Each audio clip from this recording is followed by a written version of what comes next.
लिया। दोस्तों, समीर वानखेड़े के पास निजी लोगों की फौज है जो लोगों के घरों में ड्रग्स रखती है, यानी कि समीर वानखेड़े खुद पहले लोगों के घरों में जाकर चुपके से ड्रग्स रख कर आते हैं और फिर उन्हीं को धर दबोचते हैं और फिर रिश्वत लेते हैं। इस तरह का आरोप लगाया है महाराष्ट्र के एक बड़े नेता ने। आप सभी को पता होगा आर्यन खान का जो केस है वो पूरी तरह से गूंज रहा है। अब आप सभी को हमारी इस वीडियो को बहुत ध्यान से और अंत तक देखना ही चाहिए, क्योंकि अगर आप हमारी इस वीडियो को अंत तक देखते हैं तो आप सभी को ये समझ में आ जाएगा कि कैसे समीर वानखेड़े के ऊपर जो आरोप लगा है वो बेहद ही घिनौना है और हो सकता है कि आने वाले दिनों में इसे समीर वानखेड़े की बहुत ही ज्यादा परेशानी बढ़ जाए, क्योंकि अगर समीर वानखेड़े ने रियल में ये सब कुछ किया है तो आप सभी समझ भी नहीं सकते हैं कि समीर वानखेड़े कितनी बड़ी मुश्किल में फंसने वाले हैं।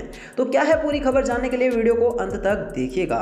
राष्ट्रवादी कांग्रेस पार्टी के नेता और महाराष्ट्र के मंत्री नवाब मलिक पिछले कई दिनों से नारकोटिक्स कंट्रोल ब्यूरो के क्षेत्रीय निदेशक समीर वानखेड़े पर नए आरोप लगा रहे हैं। इसी बीच एक बार फिर उन्होंने निशाना साधते हुए कहा कि समीर वानखेड़े द्वारा दर्ज किए गए ड्रग्स से संबंधित कई मामले फर्जी थे और उनके पास निजी लोगों की फौज है जो लोगों के घरों में जाकर ड्रग्स रखती है और लोगों को फर्जी मामलों में फंसाती भी है। मलिक ने आरोप लगाया कि वह अपने दावों की पुष्टि करने और वानखेड़े का पर्दाफाश करने के लिए और भी कई तरह के सबूत पेश कर सकते हैं, यानी कि बात अगर सबूत तक पहुंच रही है तो इनके पास कोई ठोस सबूत हो भी सकता है, लेकिन जब तक ये दिखा नहीं देते इन सबूतों को किसी भी तरह से इनके ऊपर विश्वास नहीं किया जा सकता, क्योंकि समीर वानखेड़े जिस तरह से जांच करते हैं वो रियल में एक ईमानदार अधिकारी लगते हैं। अच्छा, आप कमेंट करके बताइए कि आपको भी समीर वानखेड़े ईमानदार लगते हैं। उन्होंने आरोप लगाया कि वानखेड़े ने लोगों को फंसाया और सस्ते प्रचार के लिए आर्यन जमानत में देरी करने की कोशिश भी की। मलिक ने यह भी कहा कि एक रेस्टोरेंट ने खान पान सेवा के माध्यम से क्रूज पर दवाएं उपलब्ध कराई गईं। उन्होंने रेस्टोरेंट के मालिकाना हक पर भी सवाल उठाए। मलिक ने कहा कि एक लड़की ने मीडिया से अपनी बहन के बारे में बात की जिसे कथित तौर पर वानखेड़े ने झूठे मामले में फंसाया था। उन्होंने कहा कि ऐसे सैकड़ों लोग वानखेड़े का पर्दाफाश आगे आ जाएंगे। नवाब मलिक ने आगे कहा कि मैं आगे की जांच के लिए एनसीबी के महानिदेशक को दस्तावेज और सबूत जमा करूंगा।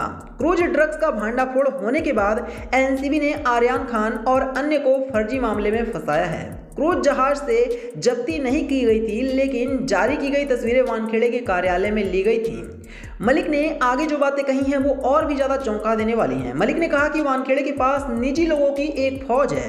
समझ सकते हैं आप, निजी लोग मतलब कि समीर वानखेड़े ने कुछ ऐसे लोगों को नौकरी पर रख रखा है जो कि पहले लोगों को फंसाते हैं, ड्रग्स रखते हैं उनके घर में चोरी चुपके से और उसके बाद फिर उन्हीं को धर दबोचते हैं। जो लोगों के घरों में नशीले पदार्थ चोरी चुपके से रखते हैं, फ्लेक्चर पटेल, केपी गोसावी, आदिल उस्मानी इन मामलों में शामिल वानखेड़े गिरोह का हिस्सा हैं, ऐसा नवाब मलिक का कहना है। तो जहां नवाब मलिक ने ये जो आरोप लगाए हैं इसे दोस्तों आने वाले दिनों में बहुत ही बड़ा खुलासा आप सभी को देखने को मिल सकता है। तो यही था वीडियो को लाइक करना, इसे शेयर करना और चैनल को सब्सक्राइब करना। धन्यवाद।